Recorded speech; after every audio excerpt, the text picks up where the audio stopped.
So தயவு செய்து பதிவை முழுவதும் கேட்டு அதன்படி நடங்கலை, எனக்காக செய்யுங்களேன். இந்த அன்பேசாய குடும்பம் வளரணுங்க. பலர் நம்மளை வாழ்த்துற அளவுக்கு நம்ம வாழணும். நல்ல விஷயங்களை நம்ம தொடர்ந்து செய்யணும். நம்ம ஒரு ஓரமாக உட்கார வச்சிருக்கிறாங்க. எவ்வளோ அழுக, எவ்வளோ கஷ்டம். நம்ம கம்பீரமான மனுஷனாக மாற்றுவதற்கு சாயப்பா அன்பே சாய் மூலமாக நிறைய விஷயத்த சொல்லிக்கிட்டே இருக்காங்க. ஆனால் நம்ம பதிவை கேட்கறதில்ல, கேட்டாலும் அதன்படி சொல்கிறது இல்லை. இதெல்லாம் நமக்கு லாஸோ இல்லையோ, சாயப்பாவுக்கு மிகப்பெரிய ஒரு டிசப்பாயிண்ட் ஆகிட்டே இருக்கு. நம்ம வீட்டுக்குள்ளேயே ஒருத்தர் இருக்கார், அவர் கண்ணுக்கு தெரியாமல் இருக்கார். அவரை நம்ம சிறப்பாக செய்யாமல் இருக்கிறோம். நிச்சயமாக சாயப்பா இல்லை, இன்னொருத்தர் இருக்கார். அவர் யார், என்ன, ஏதுன்றதை தான் இந்த பதிவு. 7 நாள் பயிற்சி, இன்றில் இருந்து அடுத்த வாரம் புதன்கிழமை வரைக்கும் பயிற்சிக்கு தயாராக இருங்க. ரொம்ப சிம்பிள் தான். ஆனால் தினமும் 1 hour இதுக்கு நீங்கள் ஸ்பெண்ட் பண்ணியே ஆகணும். உங்கள் வாழ்க்கையில் வளர்ச்சியும் மாற்றங்களும் மாறி மாறி மாறி மாறி உங்களை ஒரு வழி செய்ய தான் போகுது. ஒரு வழினா அந்த வழி இல்லை, நல்ல வழி, ஒரு பிரம்மாண்டமான வழி, எதிர்பார்க்காத வளர்ச்சியை கண்டிப்பாக சாயப்பா இதை 7 நாளில் உங்களுக்கு முடிச்சு தருவாங்கன்ற நம்பிக்கையோடு இந்த பதிவை நான் தொடங்குறேன்.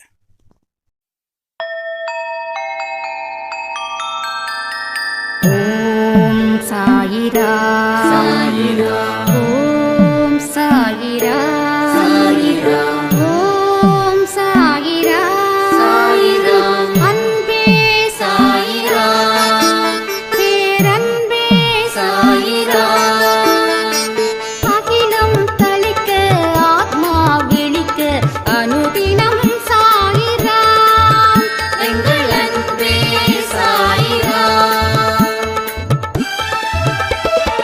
ஒன்றே இறைவன், ஒன்றே பூமிக்கென்றும் சாயிரா, சரணம் சாயிரா, நன்றே செய்து வாழ்வோம், நாம் ஒன்றே செய்து வாழ்வோம், அன்பே சாயிரா.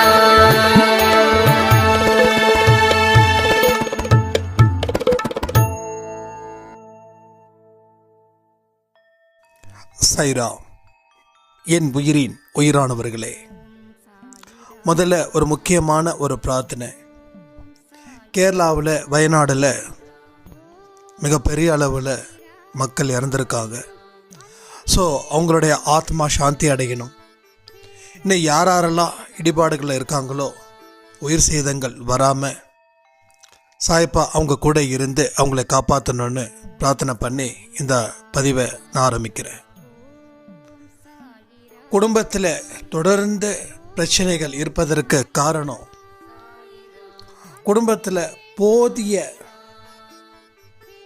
நல்லா கேட்டுக்கோங்க, குடும்பத்தில் போதிய அன்பு கிடைக்காம இருக்கிறதால. உங்கள் வீட்டில் 3 பேர், 4 பேர், இல்லை 8 பேர், எவ்வளோ பேர் வேணாலும் இருங்க. ஆனால் 8 பேரை தாண்டி உங்களுக்கு தெரியாத ஒருத்தவரும் அங்கே இருக்கார். நான் சாயப்பாவை சொல்லலை, கடவுளை சொல்லலை. ஓகே, உங்கள் குடும்பத்தில் மொத்தமாக 4 பேருன்னா இன்னொருத்தவரும் அந்த வீட்டுக்குள்ளே இருக்கார். சாயப்பாவை சொல்லலை, நான் சாயப்பாவை சொல்லணுன்னு நீங்கள் நினச்சிக்காதீங்க. அவரும் அதில் சந்தோஷமாக இருந்தாதான் அந்த குடும்பம் என்னைக்கும் சீரும் சிறப்புமாக இருக்கும். அவர் சந்தோஷம் இல்லைன்னா குடும்பத்தில் பலவிதமான சச்சரவுகளும் தொந்தரவுகளும் அதிகரிச்சுக்கிட்டு தான் இருக்கும். உங்கள் கண்ணுக்கு தெரியாமல் அவர் இருக்கார், ஆனால் அவர் இருப்பது நிஜம். ஒரு வீட்டிலையும் அவர் மிகவும் மோசமான நிலையில் இருக்கார். அதனால தான் அவருடைய அந்த ரியாக்ஷன் தான் நம்ம வாழ்க்கையில் தொடர்ந்து ரிஃப்ளெக்ட் ஆகிட்டே இருக்குது. நம்ம கண்ணாடி முன்னாடி எதை செய்கிறோமோ அதுதான் அது உருவம் காட்டும். நீங்கள் அழுதிங்கன்னா அந்த கண்ணாடியும் அழுத மாதிரி, நீங்கள் சிரிச்சிங்கன்னா அந்த கண்ணாடியிலையும் அந்த உருவம் சிரித்த மாதிரி. அப்போ நீங்கள் என்ன பண்ணுறீங்களோ அது வெளி கொடுக்குது. அதே போலதான் உங்கள் வீட்டிலையும் உங்களுக்கு தெரியாத ஒருத்தர் இல்லை ஒருத்தி, எப்படி வேணாலும் வச்சுக்கலாம். மரியாதை கொடுக்கறனால கொடுக்கலாம், இல்லை அவன் இவன் அப்படின்ற மாதிரி வச்சுக்கலாம். நாம மரியாதை கொடுத்தே பேசுவோம். ஸோ அவரை நீங்கள் எந்த விதத்திலையும் சங்கடமோ இல்லை ஒரு குழப்பமோ ஏற்படுத்தாத மாதிரி நீங்கள் பார்த்துக்கணும். ரெண்டாவது, அவருக்கு தேவையான அத்தனையும் நீங்கள் தினமும் செய்யணும். இதை எல்லாமே நீங்கள் செஞ்சு பார்த்தீங்கன்னா உங்கள் குடும்பத்தில் மிகப்பெரிய அமைதி நிலவும், மிகப்பெரிய சந்தோஷமும் நிம்மதியும் உங்களை தேடி தேடி தேடி தேடி வரும். ஆனால் நாம அவரை பார்த்து பார்த்து அடிக்கடி குறைப்பட்டுக்கிறோம். ஒரு கம்பேரிஷன் நமக்குள்ள நடக்குது. அவரை மாதிரி இல்லையே, இவரை மாதிரி இல்லையே அப்படின்னு. ஸோ எல்லாருடைய வீட்டிலையும் அந்த கம்பேரிஷன்ஸ் இருக்குது. என்னுடைய வீட்டில் இருக்கக்கூடிய அவர் சிறப்பாக இருக்காருன்னு நாம் இன்னைக்கு வரைக்கும் நினைக்கல. ஏன்னா நினைக்கிற மாதிரி அவருக்கு எந்த பணிவிடையும் நாம் செய்யலை. இது ரொம்ப சிம்பிள். எடுத்த உடனே உங்களுக்கு நான் சொல்லிட்டேன் அப்படின்னா அதில் சுவாரஸ்யம் போயிடும். அப்போ நான் சொல்லிக்கிட்டே இருக்கேன்னா நீங்கள் கேட்டுக்கிட்டு இருக்கீங்க. நான் கடைசியாக அந்த விடை சொல்லும்போது ஓ இவரா அப்படின்னு தோணும். ஆனால் தோன்றதுக்கு முன்னாடி நீங்கள் கொஞ்சம் யோசிப்பீங்க. யோசிச்சதுக்கு அப்புறம் அவரை என்னென்ன வழிகளை சிறப்பாக வச்சுக்கலாம் அப்படின்னு உங்களுக்கு தோணும்.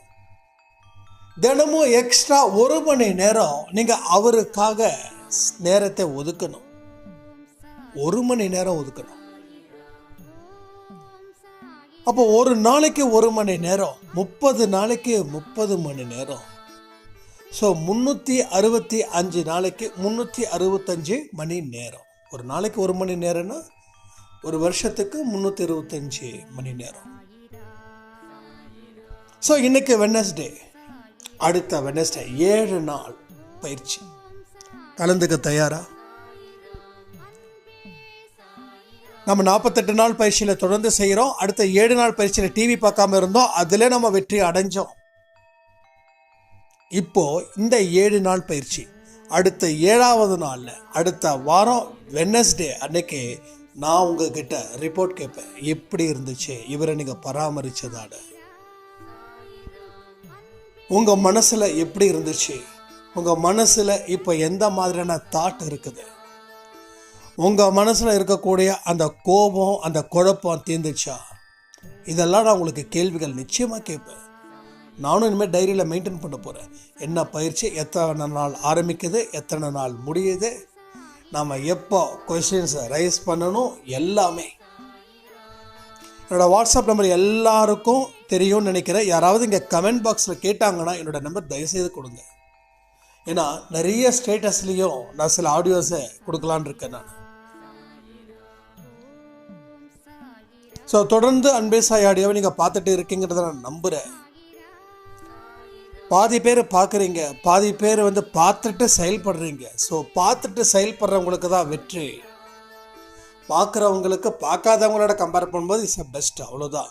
பட் ரிசல்ட் பார்த்தீங்கன்னா ரொம்ப ஸ்லோவாக தான் இருக்கும். ஆனால் பார்த்துட்டு அதில் இருக்கக்கூடிய விதத்தை எந்த சந்தேகமும் இல்லாமல் மனசில் வச்சு நீங்கள் அதை செயல்படுத்திட்டீங்கன்னா 100% பாஸை நீங்கள் வாங்கலாம். 100% அஷூர் என்னால் பண்ண முடியும். அப்போ உங்கள் வாழ்க்கையில் இந்த விஷயத்தை நீங்கள் இன்னையில இருந்து, இந்த ஆடியோ கொடுத்த முடிச்சதுல இருந்து இன்னைக்கே, நம்ம என்றைக்குமே நாளெல்லாம் குறிக்கிறது இல்லை, உடனே ஸோ இந்த ஆடியோ கொடுக்கும்போது கூட நம்ம என்ன பேசுகிறோன்னு சத்தியமாக தெரியாது. ஆனால் பேச தான் வருதுன்னா யோசிச்சு பாருங்க. எவ்வளோ பெரிய விஷயமா இருந்தாலும் சில மனிதர்கள் தன்னுடைய அறிவை வச்சு, தன்னுடைய படிப்பை வச்சு இப்படி தான் பேசணும் அப்படின்னு நினைக்கிறவங்க, அது அவங்க அறிவு திறமையால் வருது. ஆனால் எனக்கு சத்தியமாக அறிவு கிடையாது. இது கடவுள் கொடுத்த ஒரு ஆசை. அந்த ஆசை அந்த அறிவை விட மேலானதுன்னு நான் நம்புகிறேன். ஸோ நீங்களும் நம்புவீங்க. உங்கள் எதிர்காலத்தில் உங்கள் வாழ்க்கையில் எப்படிப்பட்ட வெற்றிகரமான இடத்துக்கு நீங்கள் போக போகிறீங்களோ அப்போ நீங்கள் அதை நம்புவீங்க. அதனால தான் சொல்கிறேன், தெளிவாக சொல்கிறேன், நல்ல மனநிலை வச்சுக்கோங்க. அன்பே சாயில் வரவங்க ஒரு விஷயத்தை ரொம்ப தெளிவாக புரிஞ்சுக்கிட்டு உள்ளே வாங்க. எல்லா விஷயத்தையும் நான் அன்பே சாயில் கேட்பேன். சொல்லக்கூடிய விஷயத்தை எந்த சந்தேகமும் இல்லாமல் நான் செய்ய ஆரம்பிப்பேன். அப்போ என் வாழ்க்கையில் கண்டிப்பாக மாற்றத்தை சாய்ப்பா ஏற்படுத்துவார்ன்ற நம்பிக்கையோடு இந்த ஆடியோவை கேளுங்க. சும்மா நான் 10 நாளைக்கு ஒரு தடவை நான் கேட்குறேன், 20 நாளைக்கு ஒரு தடவை, தயவு செய்து உங்கள் பொன்னான நேரத்தை கேட்கவே வேண்டாம். எனக்கு 1,00,000 பேர் கேட்கணுன்றது ஆசை இல்லை. 10 பேர் கேட்டால் கூட போதும். அந்த 10 பேர் அவங்க சூழ்நிலையை மாற்றினா போதும். அந்த சூழ்நிலையில் மாற்றி சாய்ப்பாவுக்கு பெருமை தேடி தரணுன்ற ஒரே விஷயம் மட்டும்தான் எனக்கு. வேறு எந்த தாட்டும் எனக்கு இப்போ வரைக்கும் கிடையாது. ஸோ வியூஸ்க்காக போகணும், அதை பண்ணணும், இதை பண்ணணும், அதெல்லாம் எதுவுமே இல்லை. 10 பேர் போதும், இல்லை 100 பேர் போதும். இது எதுக்கு சொல்கிறேன்னா, ஒரு சாய்ராம் வந்து நான் மாதத்துக்கு ஒரு தடவை 2 தடவை தான் கேட்குறேன் அப்படின்னாங்க. எதுக்குன்னா, எப்படி அவங்க லைஃப்பில் பிரச்சனைகள் அதிகரிக்குது, அதுக்கு நான் கேட்டேன். அன்பே சாய் ஆடியோ பார்க்குறீங்களாமா அப்படின்னு. எல்லாருக்கிட்டையும் நான் அந்த வார்த்தைகளை கேட்குறேன். இல்லைண்ணா பார்க்கறதில்ல.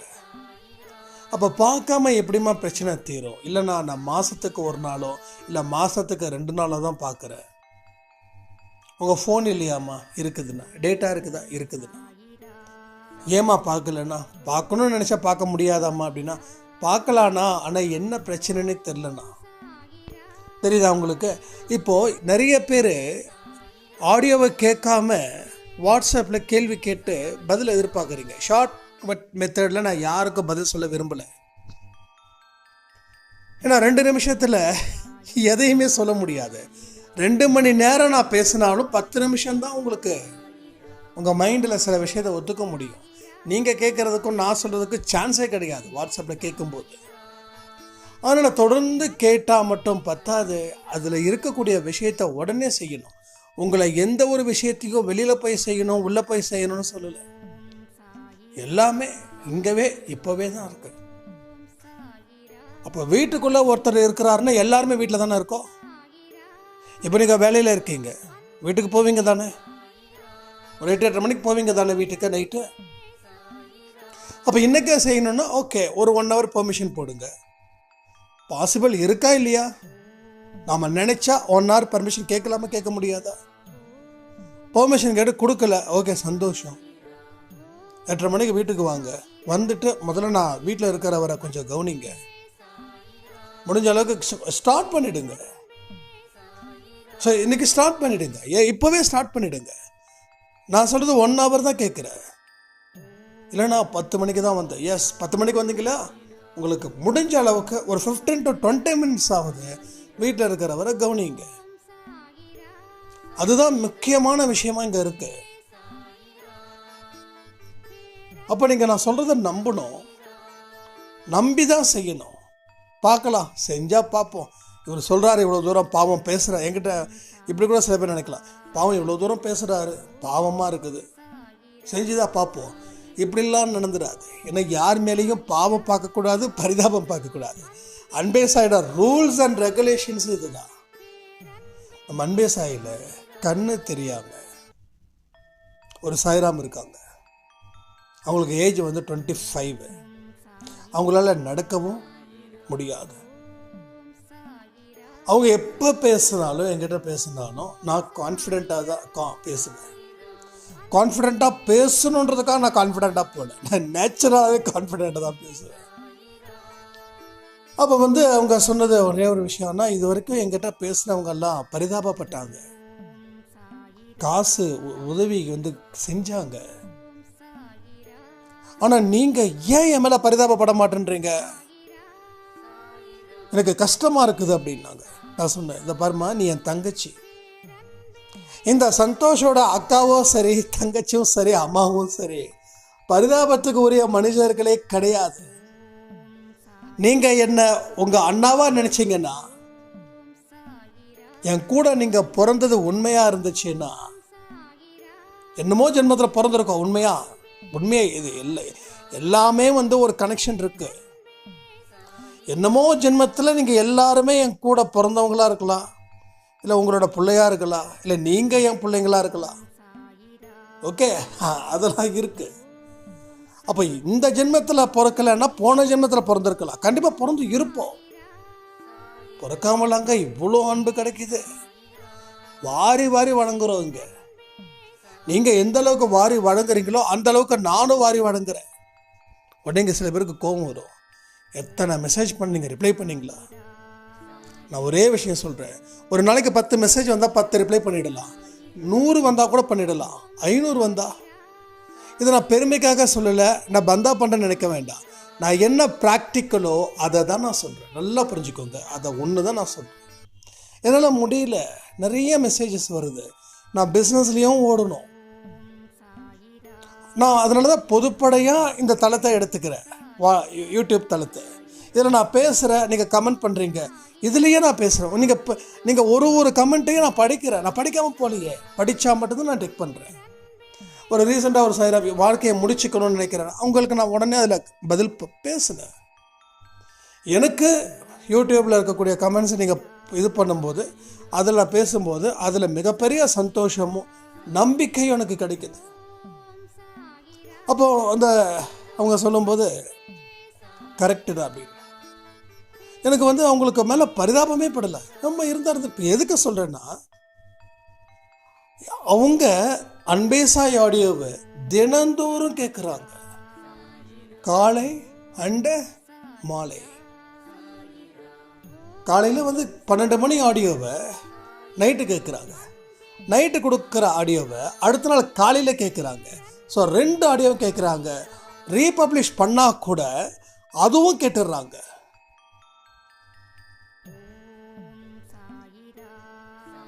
அவங்களோட வீட்டில் அவங்க அம்மா ஹெல்ப் பண்ணுறாங்க. எப்படி அந்த நம்மளோட ஆடியோ வந்த உடனே போட்டு காட்ட சொல்கிறாங்க. அவங்க நல்லா போட்டுக்காட்ட, அவங்க அம்மாவும் என்கிட்ட பேசினாங்க. தம்பி, இத்தனை நாள் இத்தனை வருஷம் என் பொண்ணு முடங்கி கிடந்தா, நடக்க முடியாமல், கண்ணு தெரியாமல். ஆனால் இப்போது இந்த 3 மாதமாக தான் அன்பே சாய் ஆடியோ கேட்குறாங்களா. இந்த 3 மாதமாக என் பொண்ணு வாடணுன்ற ஆசையே இப்போ தான் இருக்குது, எல்லாம் உங்களோட பேச்சால் அப்படின்னு சொன்னாங்க. மனுங்க இது வரைக்கும் சொன்னது கரெக்டு, ஆனால் கடைசியில் ஒன்று சொன்னீங்களே ஏன் பேச்சாலன்னு, சத்தியமாக அது எனக்கு கிரெடிட் ஆகாது. இது எல்லா கிரெடிட்டும் சாயப்பாக்கு தான் போய் சேரும். இந்த ஒரு வார்த்தை தயவு செய்து சொல்ல வேண்டாம். இப்போ எப்படி இருக்காங்க, இப்போ நல்லா தெளிவாக இருக்காங்க அப்படின்னாங்க. கவர்மெண்ட்டில் ஏதோ சம் கன்செஷன் பேஸ் பண்ணி அது லோனை இது பண்ணி அவங்களுக்கு சில ட்ரைனிங் கொடுத்து அது ரெடி பண்ணிகிட்ருக்காங்க. ஸோ எவ்வளோ பெரிய ஒரு விஷயங்கள் இங்கே நடந்துக்கிட்டு இருக்குது யோசிச்சு பாருங்க. யாரையும் அந்த மனுஷன் கைவிடலை. அந்த மனுஷன் சாயப்பா ஒருத்தவங்களை கூட கைவிடல. எல்லாருக்கும் தான் வாரி தர வழங்குற, உனக்கு எடுத்துக்கோ. ஆனால் நம்ம தான் அவர் மேலே நம்பிக்கையே வைக்கல. நமக்கு நல்ல விஷயத்தை கேட்கறதுக்கு no time, because I am busy. நிறைய பேர் என்கிட்ட சச்சிரதன் ரொம்ப பிஸியாக இருக்குதுங்க. சரி விடுங்க, நம்ம என்ன சொல்ல முடியும். இந்த பிஸின்ற ஒரு வார்த்தை யாராவது சொன்னாங்கன்னா அவங்கக்கிட்ட ஓகே சாய்ராம் சொல்லி அனுப்பிடுறது, அவ்வளோதான். அதுக்கு மேலே பேச்சே கிடையாது, பேசக்கூடாது. நீ கமிட் பண்ணிட்ட, நீ பிஸின்னு, ஓகே நோ ப்ராப்ளம். நான் சச்சிரதம் படிக்கலன்னா சாயப்பா கண்ணை குத்திட்டு வரா, அதெல்லாமா பண்ணுவார். அப்படி கண்ணை குத்திட்டு வரனா சொல்ல, ஐயோ ஒரு கண்ணை குத்திட்டு வர, நீ படிக்கல அப்படின்னு. நான் பிஸியாக இருக்கேன், ஓகே நீ பிஸியாகவே இருக்கு, நோ ப்ராப்ளம்.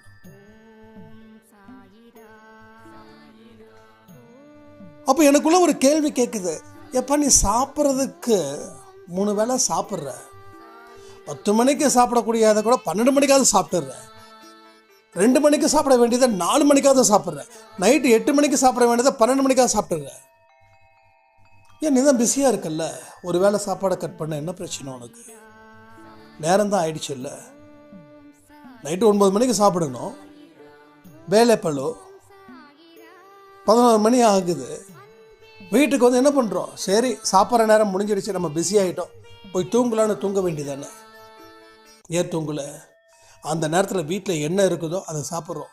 இல்லைன்னா இப்போ தான் ஏகப்பட்ட விஷயங்கள் வந்துருச்சு, ஸ்விக்கி அது இது, அதில் வந்து ஆர்டர் பண்ணி சாப்பிட்றோம்.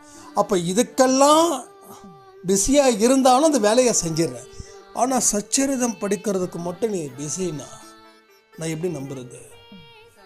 இது வந்து உங்கள் மனசாட்சிக்கு நீங்கள் ஆழமாக கேளுங்க, நீங்கள் ஆழமாக கேட்கணும். அப்போ அந்த பொண்ணு என்ன பண்ணுறாங்க, சச்சரிதம் வந்து அவங்க அம்மா கிட்ட சொல்கிறாங்க, அம்மா அந்த சாப்டர் 1 எடுத்துக்கொடுமா சாப்டர். அந்த பொண்ணு வந்து கிட்டத்தட்ட ஐ திங்க் 3rd இதை வந்து ஸ்டார்ட் பண்ணிட்டாங்க. இப்போ நம்ம மறுபடியும் 40 நாள் பயிற்சி சொன்னிருந்தோம் இல்லையா, அங்கேருந்து அகெயின் மறுபடியும் ஸ்டார்டட். அவங்க அம்மாவும் இவங்களும் சேர்ந்து அன்பே சாயில வந்து ரொம்ப தெளிவாக பக்காவாக பெர்ஃபெக்டாக இருக்காங்க. இப்போ அவங்க லைஃப்பில் வந்து ஒரு பெரிய நம்பிக்கை வெளிச்சத்தை அன்பே சாய் மூலமாக சாயப்பா அமைச்சு கொடுத்துருக்காங்க.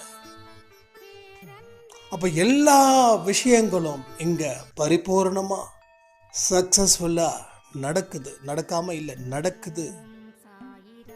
நீங்கள் நம்புறது நம்பாதது உங்கள் இஷ்டம், நீங்கள் செய்கிறது செய்யாதது உங்கள் இஷ்டம். எனக்கு பொறுத்த வரைக்கும் நம்ம குடும்பத்தில் இருக்கிறவங்க அத்தனை பேரும் சீரும் சிறப்பமாக வாழணும். அதனால தான் நான் பண்ணுறேன்.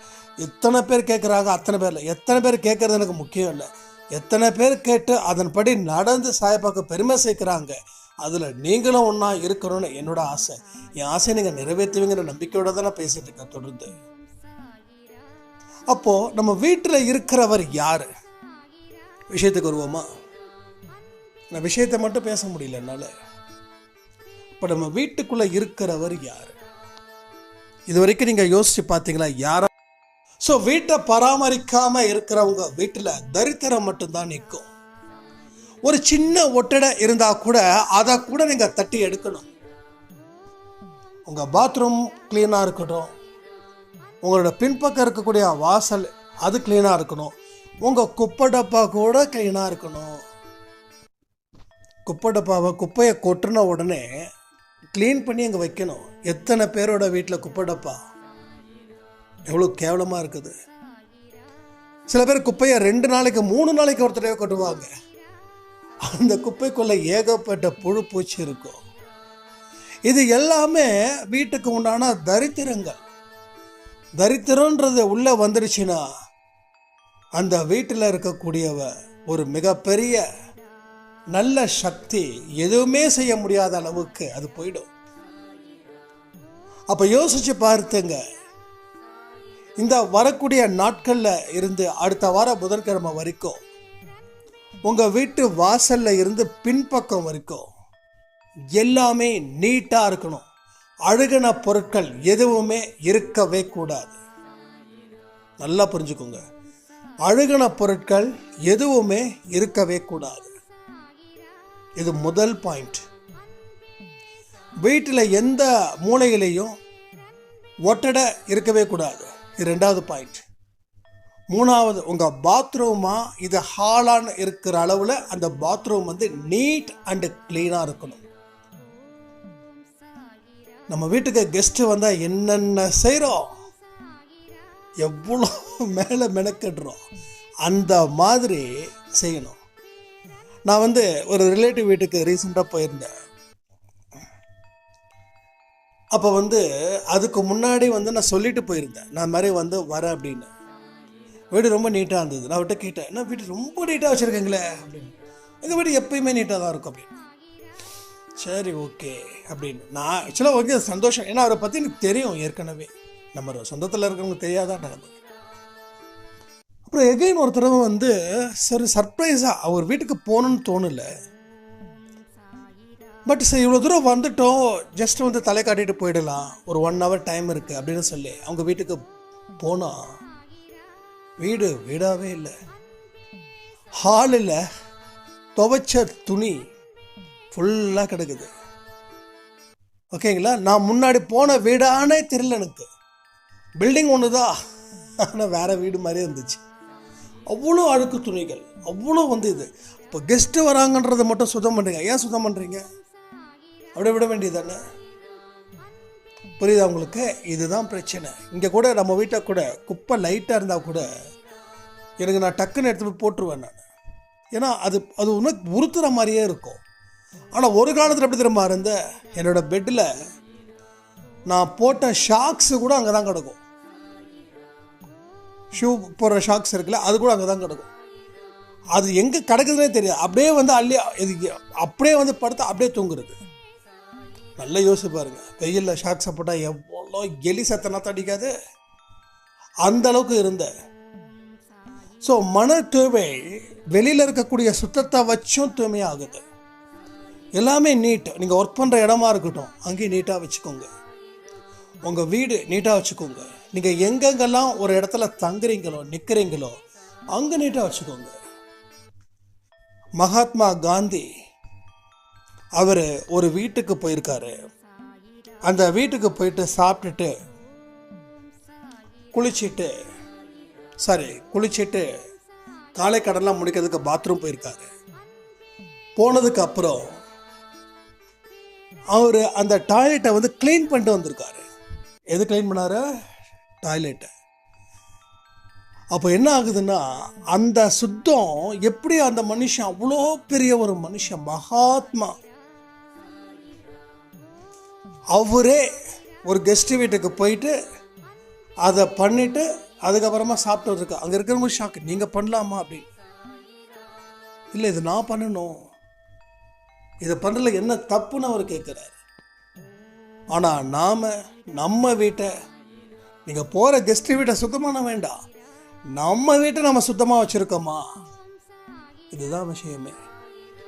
அழுக்கு துணிகள் எங்கேயாவது இருந்துச்சுன்னா அதை தூக்கி உடனே டக்குன்னு வாஷ் பண்ணுறதுக்கு உண்டான வழிகளை பாருங்கள். இதெல்லாம் நீங்கள் செஞ்சே ஆகணும். இதெல்லாம் செஞ்சால் மட்டும்தான் நம்ம வாழ்க்கையில் மிகப்பெரிய வளர்ச்சியை நம்ம காணவே முடியும். இல்லைன்னா நம்மளுடைய பிரச்சனைகள் அதிகரிச்சுக்கிட்டே தான் இருக்கும். அதே போல தான் இப்போ நான் எங்கே விட்டேன்னு தெரியல, அதுக்குள்ளேயே நம்ம விஷ்ணு சாய் ஃபோனை அடிச்சுக்கிட்டே இருந்தார். ஃபோனை கட் பண்ணுறேன், எகைன் அடிச்சுக்கிட்டே இருந்தாங்க. நான் என்னப்பா நான் ஆடியோ கொடுத்துட்ருக்கேன் அப்படின்னா, இல்லை ஒரு பெரிய மிராக்கல், இதை நீங்கள் ஆட் பண்ணுங்க நம்ம அன்பே சாயில் அப்படின்னு. சரி, என்ன ஆச்சு அப்படின்னு சொன்னால், இது மாதிரி ஒரு வெள்ளை ஷர்ட்டு போட்டு ஒருத்தர் வந்தார் நம்ம ஆஃபீஸ்க்கு. ஒரு பொருளை வாங்கினார். வாங்கிட்டு நம்ம ஆஃபீஸோட பேர் என்ன அப்படின்னு சொல்லி கேட்டாங்க. இது மாதிரி நம்ம சொன்னோம், இந்த மாதிரி பேருன்னு சொன்ன உடனே இந்த பேருக்கு என்ன அர்த்தம் அப்படின்னாங்க.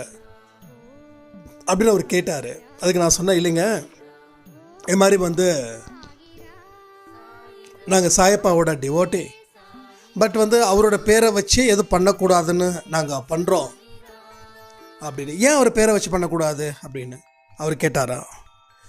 இல்லைங்க, இது மாதிரி அவரோட பேரை வச்சு பண்ணால் அது மார்க்கெட்டிங் மாதிரி ஆகிடும், அதனால் பண்ணல.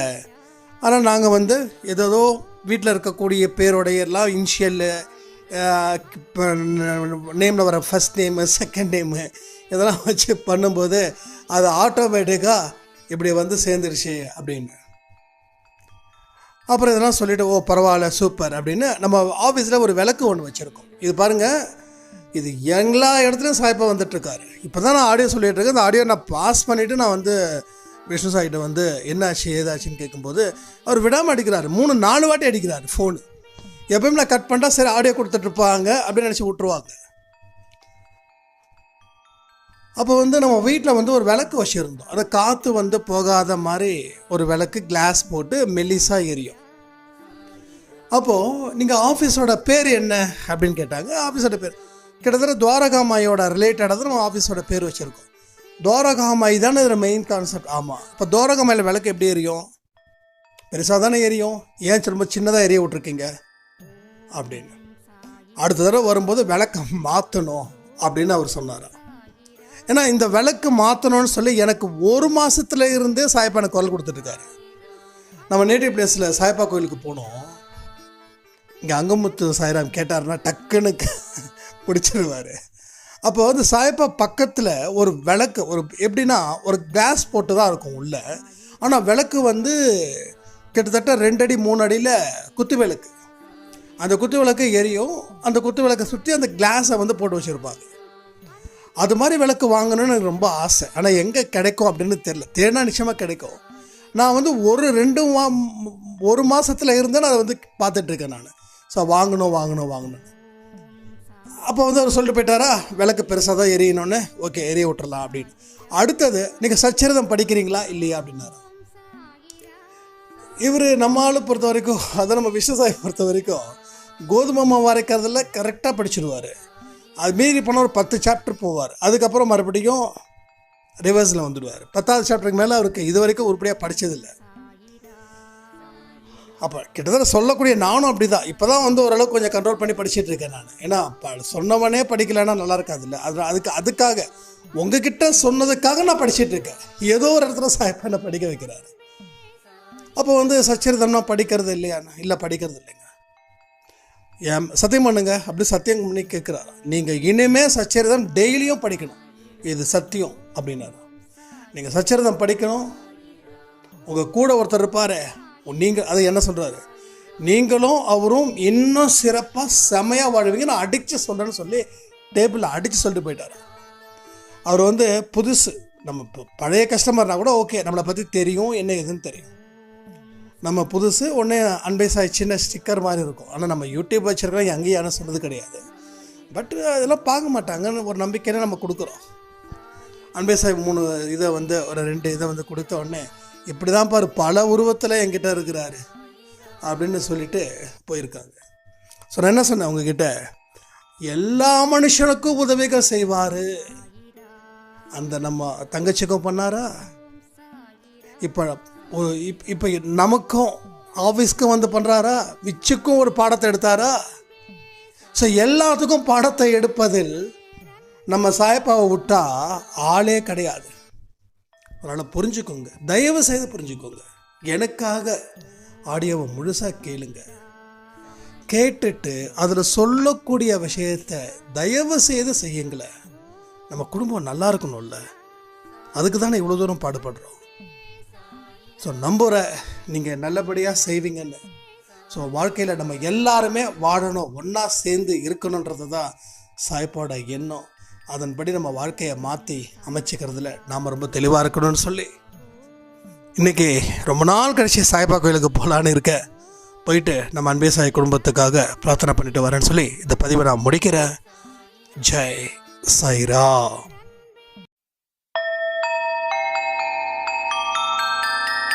ஓம் சாயிராம். சாயிராம்.